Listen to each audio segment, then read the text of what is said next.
What is up, everybody? Welcome to the Fantasy Flex Podcast from the Action Network and Fantasy Labs. I'm your host, Chris Raybon. In our last episode, we got into some of our early positional ranks at running back and wide receiver for best ball. Today, we're going to do the same with quarterbacks and tight ends.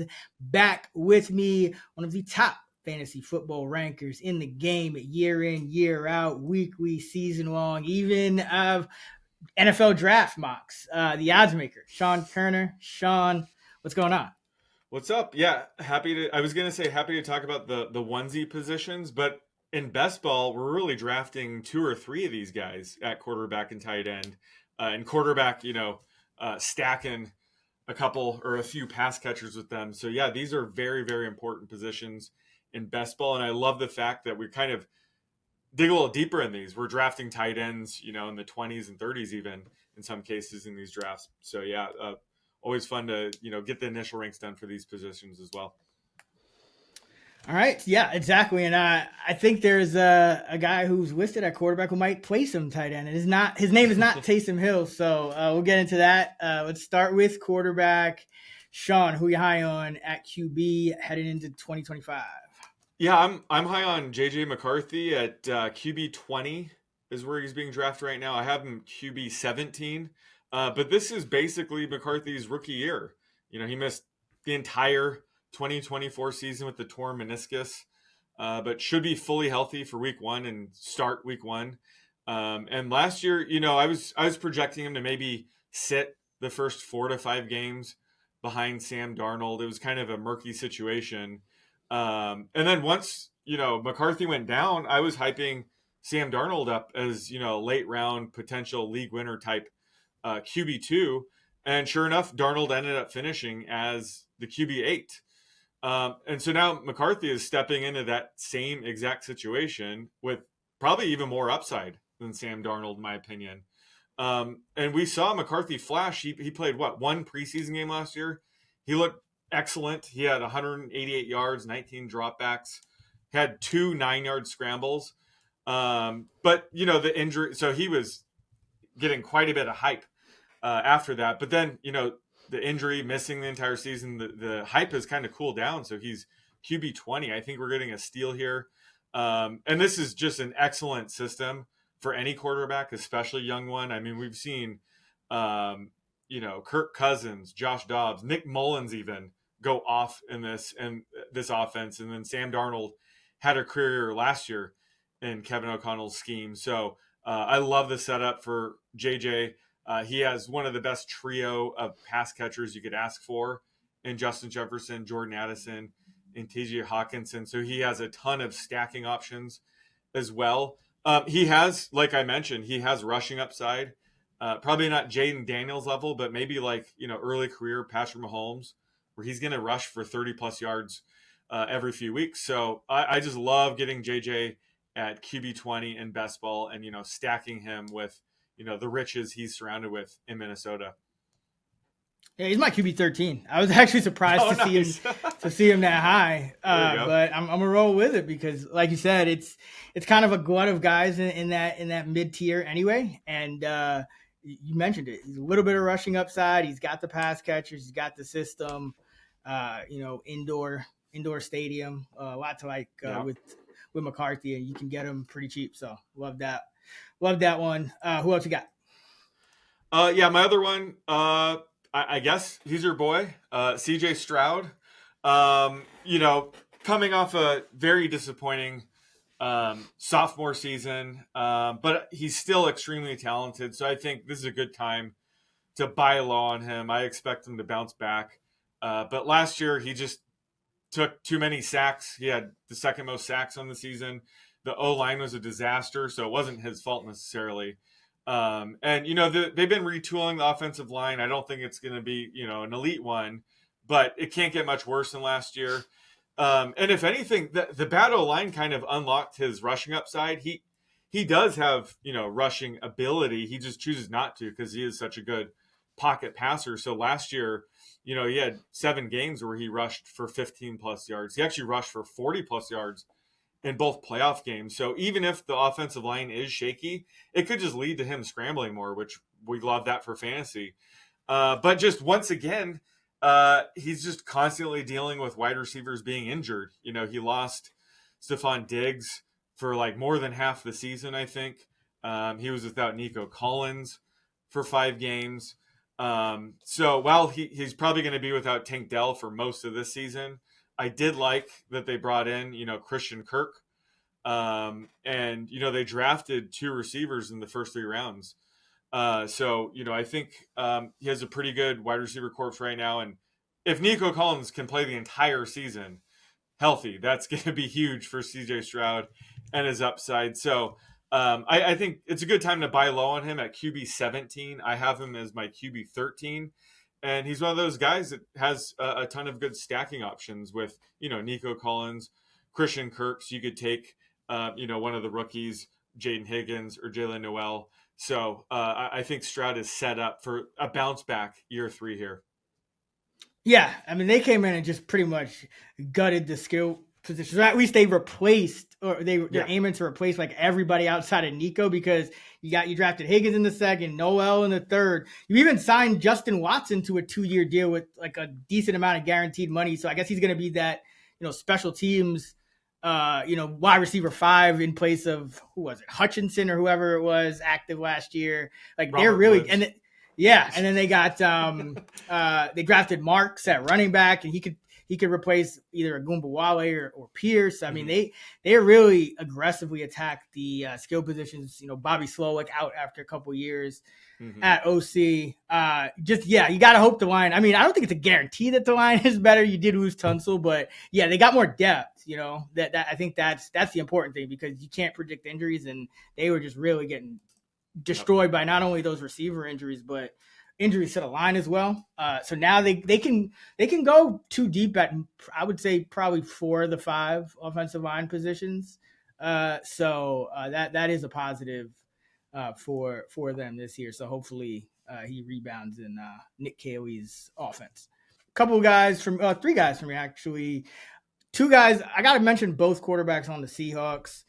Jalen Milroe, first of all, we talked about him pre-draft. At first, I didn't love the landing spot because you still had Sam Howell there, but then they traded him to Minnesota. Now Milroe's essentially the QB2. Quint Kubiak's the OC, so he's familiar with getting that dual threat usage out of Taysom Hill. So who knows how they could use Milroe, and then he's just one Sam Darnold injury away, I think, at this point. I mean, what are you going to do? Trot out Drew Lock? Yeah, I think you would have just kept Howell if you were concerned about Milroe as the backup. So Milroe still goes around QB 35. I think, I don't think you want him as your QB2 because you don't know exactly what's going to happen. But if you draft him as your third QB, he's almost like, maybe he's like, you get some additional upside there where you remember those Taysom Hill weeks where he would just go off, get a few carries, break a long run or two. So, if you're kind of weighted on quarterback, maybe your quarterback roster is not the strongest, you can really, I think, fortify it by drafting Milroe and probably get a couple of extra weeks, if not more, of upside there that will end up paying off in that spot. And then Sam Darnold is QB 28, and I still think he should be higher than that because as long as he is starting, I still think that, I know, he's going to have his issues. The league kind of figured him out down the stretch last year, but to be going behind pretty much every other quarterback with a guaranteed week 1 starting job is kind of crazy. I mean, you still got JSN, who's one of the best receivers in the league. Cooper Kupp, who maybe he's a little bit washed, maybe he's not, but I mean, the team was going for straight speed beyond that. I mean, you got Arroyo at tight end.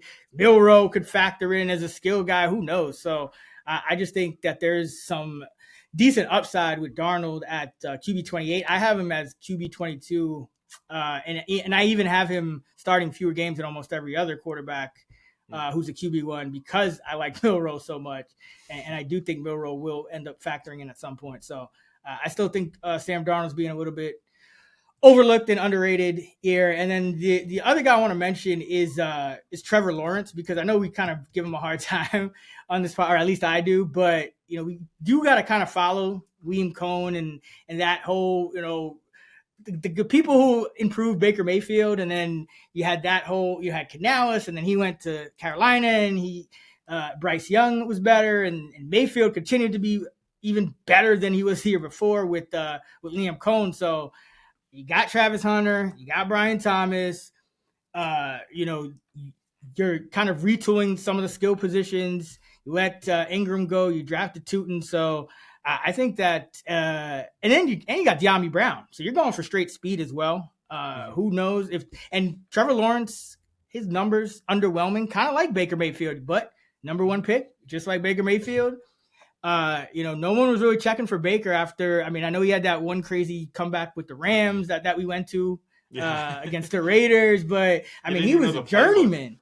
You're right, yeah. And then his numbers just like even as like when you're projecting, there was nothing really jumping out to say to even say, hell, this guy's got some upside. It was just the coordinators and this kind of structure here. So I'm gonna kind of chase that a little with Trevor Lawrence going in those mid-teens. I think you could potentially strike gold and get kind of a Baker Mayfield like come up there, and he's going around QB 19, which is I'll pay that price. Again, there's a lot of guys in that middle tier that could go either way, and I think Lawrence, especially how aggressively they targeted Hunter, how good Thomas is, I think it's worth targeting for Trevor Lawrence. I think Baker Mayfield upside. He's got the talent, so I think that's in the range of outcomes for Lawrence as long as he does not get himself concussed again. Any thoughts on Lawrence? Because I know it's always been a hard guy to kind of I mean project. I said last year could be his breakout season, so I have to sit this year out. But I was like, Brian Thomas Jr. is legit. Maybe that'll help unlock it. But to be fair, Lawrence got injured. But yeah, now that he has, Travis Hunter as well, you'd hope he would break out this year. I mean, he's still young. Like, what is he, like 25, 26? So he could still break out. I like your comparison to Baker Mayfield. That could absolutely happen where all of a sudden, he's a top 10 quarterback. And he has rushing upside when he wants to tap into that. So yeah, the setup's there. The new regime could unlock that. I have to sit out because I said that last year might be his breakout. So I can't say this every year. I'll let you have it. But yeah, I would not be shocked. I would not be shocked if he finally breaks out this year. He has a very, very good wide receiver duo with Thomas and Hunter now.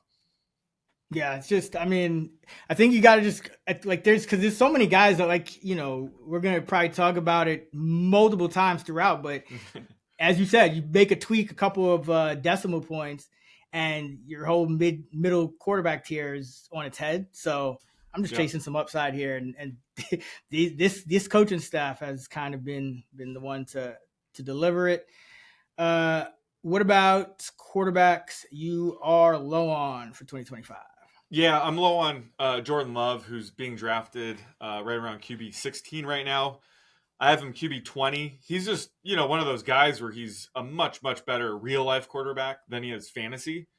The Packers led the NFL in early down run rate last year with Josh Jacobs. They were a very, very run heavy team. And they'll probably still be run heavy this year. So that alone limits, Love's weekly ceiling for best ball. And he doesn't offer much rushing upside at all. Which also hurts him as well. So he's, pretty much a strict pocket passer who has to just rely on efficiency and touchdowns. And those aren't a guarantee every week. So, it was encouraging that the Packers finally spent a first-round draft pick on wide receiver. I do like Matthew Golden. But, they're going to be without Christian Watson for most of the season. He's their most explosive pass catcher, so that could hurt Love's spiked weeks a little bit. So, he's also a guy that spreads the ball around. It's very tricky trying to stack the Packers just because they have so many viable targets. So he doesn't really concentrate them too much. Maybe Golden will change that, but that remains to be seen. So just Love when it comes to, best ball. He's not my cup of tea. Maybe, 2 QB super flex leagues, like a dynasty format. He's much, much better in those. But just based on just the Packers offense right now, it doesn't really set him up for too many spiked weeks. So one of those guys, I think he's an excellent real life quarterback, but when it comes to projections, rankings for best ball, I'm going to be much lower on him than consensus. Yeah, he's a tough guy to project because at one hand you think, okay, well, they're just going to be run heavy again, but they also did draft 2 receivers in the first 3 rounds for the first time in ever. So I don't know what their real intent is, but then a couple of their receivers they love to run the ball with them too, like Jaden Reed and Williams will probably get a lot of carries. So who knows? I think that's one to kind of just monitor a little bit more, because there was a time when Jordan Love was getting more pass attempts and putting up some big weeks just throwing the ball, kind of like a CJ Stroud type numbers. But yeah, if they're going to run the ball like they did last year, then it's going to be disappointing for sure. For me, it's stay in the division. Caleb Williams, he's up to QB8 since the draft on Underdog. And listen, I know we're excited about Loveland. I know we're excited about Luther Burden, but QB8, that is a lot, like that I have Williams in the mid teens, and I just think, taking him over guys like Kyler Murray and Bo Nix, and even Justin Fields, like these guys who can run the football. I know Williams, at times he ran last year, but he could end up settling in as more like a Jared Goff type. This is Ben Johnson, and he'll have some spike weeks, but QB8 is really kind of pushing it, I think, for him. Based on what he did last year, I think he's got to work up to that point to be getting drafted ahead of some guys that were more productive, last year, of guys that are, also young guys of similar age, guys that were in that previous offense, just more established guys like Herbert. There's just all types of guys that I think could put up similar numbers. So it's not that, like I'm saying, Caleb Williams is going to be a massive bust or anything. He'll probably put up decent numbers, but at QB, I'd rather take, a guy at QB 15 like Drake May or somebody like that, because I think these guys are all a lot closer together. And you mentioned CJ Stroud, Trevor Lawrence, all those guys go outside of the top 15. JJ McCarthy goes outside the top 15, Darnold. So I just think there's too many guys that could put up similar numbers. Whereas, Caleb, you should be more efficient, but is it going to get you up to QB8 especially? And is it going to be worth spending a QB8 draft capital on him? I don't think so. So he's a little too rich for my blood. I'm going to kind of wait in that middle tier and kind of draft the guys that fall. We already mentioned quite a few of them that we like. So Caleb Williams doesn't really fit the draft plan right now. We'll see if his ADP shifts as we go forward. All right, tight end. We'll get to some tight ends and then we'll get up out of here. Who are you high on? Yeah, so when it comes to tight end, there's just so many guys around the tight end 20 range that I think are sneaky. And when it comes to redraft leagues, you want to get a top 12, you want to get a top 10, top 5 tight end and get the hell out of there. But in best ball, you got to go deeper, like I was saying. So I think just all these guys around the tight end 20 range are offering solid value. But the guy that stands out the most for me is Brenton Strange at tight end 19, just because he does have a ton of upside. Because whenever Evan Ingram was out last season, he really stepped in as like sort of the 1-for-1 replacement.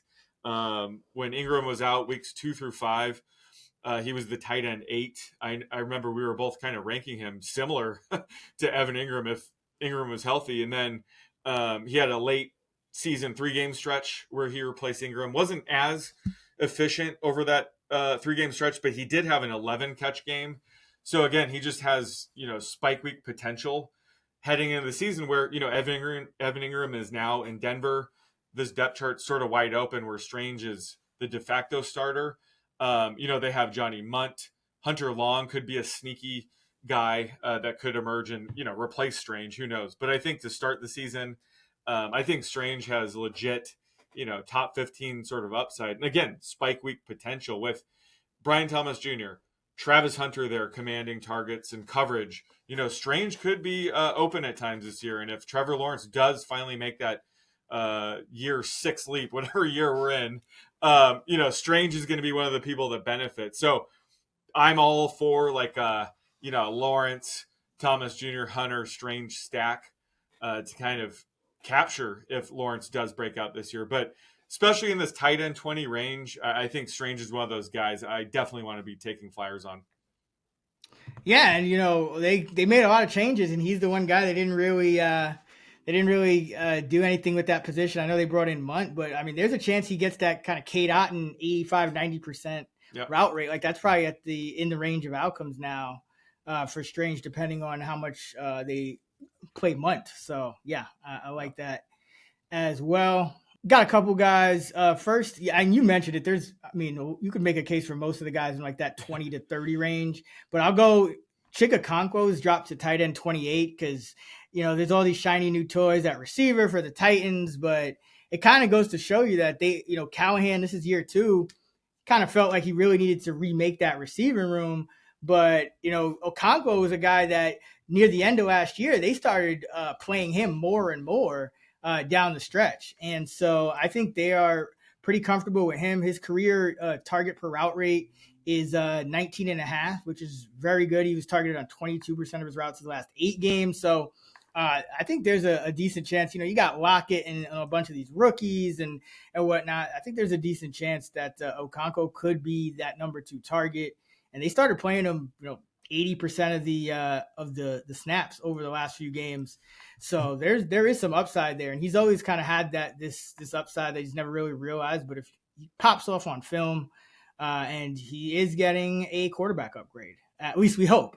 So I'll take my chances with Okonkwo just because he's kind of dropping to the bottom. And I really like the talent, really like the player, really like the underlying metrics, has some explosiveness to him. I could see him, he's one of those guys kind of like a Jonnu Smith. So where Jonnu Smith popped off last year and it's like, oh, that's not super surprising. It's surprising how late in his career it was, but you always knew he kind of had that type of talent. Okonkwo is another guy that has that type of talent. I'm not saying he's going to do Jonnu Smith things, but I'm just saying that he does have some explosion to him and he can move him around a little bit. So like him at tight end. And then got to mention Elijah Arroyo, 2nd round pick out of the 85th percentile speed. Just again, these Seahawks are really targeting fast guys, and it's you got a new OC. Noah Fant didn't really do too much last year, but they seem to really be. I mean, to spend a 2nd round pick on a tight end when you had Fant, you had Barner there, tells you that they were looking for more at this position. So I wouldn't be surprised if he ends up jumping everybody and being that top tight end. And if Cooper Kupp, maybe if he's washed, I wouldn't be surprised if he ends up being one of the top targets on the team after JSN. So I really like his upside. I think again, if he's going outside the top 24, he's at around tight end 31 or 32. So that's your tight end 3. You're just taking a shot here, and you might end up striking gold in year 1 because that's these kind of pass catching types, the learning curve is not as crazy as it's been in years past because now they don't have to line up and block quite as much, and the league's kind of shifted more. So yeah, I think Arroyo, his talent just kind of sticks out, and the fact that they went ahead and drafted him even though the other guys on the depth chart, I think he's worth a dart throw. All right, let's go to guy. We're both low on the same guy, so I'll let you take it away. Yeah, I hate this, but I'm low on Tyler Warren. He's a guy I'm high on long term. I actually got him in round 2 of my dynasty draft, which feels like a steal. So I think he could be a tight end 1 for years to come. But I think it's just going to be tricky for him his rookie season. I think landing in Indy gives him a very high floor on a weekly basis because, this depth chart is one of the worst in the league. So he's going to be the starting tight end from day 1. He's not going to be like Colson Loveland where, he still has Cole Kmet to deal with. So I think, Warren's going to have a high floor. I'm just worried his weekly ceiling's just not going to be high enough to be, he's being drafted as the tight end 9. Because, Anthony Richardson probably going to start week 1. And he's just not a guy that offers a ton of volume. His completion prop a lot of times last year was 13.5, which is ridiculous. And some of those completions are going to Michael Pittman, Josh Downs, Pierce. Alec Pierce And occasionally like gets 100 his, yards to 80. Pierce. Yeah. Yeah, Right. Yeah. Alec Pierce gets an 80-yard touchdown. The drive's over. Tyler Warren can't get any receptions anymore on that drive. It's over. The drive's over. And they're going to lean on Jonathan Taylor's legs. Anthony Richardson's going to run the ball when he's not throwing incomplete passes. So this is kind of a mess where, yeah, he might get 3 catches a game, but he just doesn't have the path to like a Brock Bowers, Sam Laporta, record-breaking rookie season. I think Colson Loveland does have that kind of path. So I'm taking Loveland before Warren, and Warren's still being drafted ahead of him, even after the draft. So this is just a case where the landing spot's bad for year one, but who knows, 2-3 years down the road, Warren could be a top 5 tight end. I'm not saying that's not the case, but plus when it comes to projecting the Colts right now, let's say, Richardson misses time or he's benched, it's Daniel Jones replacing him, who, will be a slight upgrade, but still, that's not just a ton of volume now going to the pass catchers the way that Joe Flacco was last year. I mean, that was like a 60 passing yard difference in terms of projected passing yards. So I don't think we're going to get that much of a boost with Daniel Jones either. So just Warren might need 2 to 3 pass catchers to get hurt and Daniel Jones to take over. And even then, he might not have top 5 upside. So this is just a case where I think the rookie hype is a little bit overblown in this situation. I remember a lot of the time thinking last year, Marvin Harrison Jr. was an excellent receiver, but he was being his ADP was like top 10, right? And you and I, man. right? And we were kind of projecting him as like an elite rookie receiver, and we couldn't even come close to that. So I think there's a lot of these rookies who are being drafted way too high. And I think in Warren's case, I'm okay kind of planting my flag here and saying he should not be going inside the top 10. If anything, if there's a rookie tight end to draft inside the top 10, it should be Colson Loveland, not Tyler Warren. Yeah, I mean, and this is one where, listen, we don't know how these things are going to turn out at the end of the day, but I think there's a decent chance we're looking back and it looks in hindsight even more obvious because you had the red flag of the whole process. It sounded like Warren was that TE1. And then Ben Johnson, the most renowned offensive mind, on the market for his new squad, decides to go with a different tight end in Colston Loveland. And then the team that's just been starting Anthony Richardson and his non-completions and the Moawi, Will Mallory, Andrew Ogletree, Kylan Granson quartet. Like that's the team that like you know what I mean? Like that the red flags are plentiful with Warren. Now the talent, may outdo some of it, but yeah, it's tough because the volume, regardless of who is throwing the ball, you're expecting like 210 passing yards. So it's Downs and Pittman are no slouch, and I know Pittman was hurt last year. He may be healthier. So and then Pierce, if he catches deep balls, it's like you said. So this is just a lot working against him, and I think they just re-signed Mo Cox too. So he'll get his usual 25 to 30% of the snaps. Are we projecting Jelani Woods for a catch this year or no? I have him. Wait, I can actually tell you. I'm looking right at the Colts. I have Jelani Woods projected for 1.4 catches. There you go. Okay, so I'll take the under. But yeah, going back, remember the 2023 draft? Michael Mayer was the consensus number 1 tight end. And people were kind of giving the lion's shit. Why would you take Sam Laporta over Michael Mayer? I'm not saying Tyler Warren is going to be that situation, but nobody talks about Michael Mayer anymore. Just the tight end position, it really does depend on the landing spot. Like the scheme, everything kind of sets up the tight end for success in, real life and fantasy. And just this situation is just not really setting up Warren up for success, even if you think he is the best tight end. It's just not a good situation for fantasy. Yeah, and I mean, who knows if it's? If the more games Anthony Richardson starts, probably the less good I feel about Warren, because I feel like Richardson's better, going downfield, those kind of throws to Alec Pierce and whatnot. I want somebody to just be feeding Tyler Warren. I know he'll probably get, some carries and different things, and they'll scheme stuff up for him. But yeah, it's out of like the Colts. I just had them circled as not an ideal landing spot for a tight end, and of course they were the team most likely, to draft one. So yeah, I'm higher on Loveland as well. He's the guy I would expect to return startable, and like you said, potentially even top 3 value in year one. I think that's much less likely for Tyler Warren.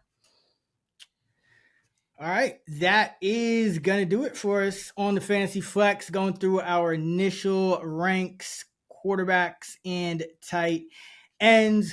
A lot of guys we like in those middle tiers at quarterback and tight end. So definitely is one of those years where you probably want to stack up on some running backs and some receivers. Running back, frozen ponds here, man. It gets late early out there. So keep that in mind when you are looking at your draft board. But we'll be back next week with another episode of the Fantasy Flex. Be sure to subscribe wherever you get your pods. Leave us a 5-star if you enjoy the show. FantasyLabs.com for all of our initial rankings, content all season long for fantasy. And don't forget the Action Network app. If you're a sports bettor, it's the free award-winning Action Network app. My handle, at Chris Raybon, Kerner's handle, at @the_oddsmaker. We're at those same handles on X as well. Until next pod, let's get this money.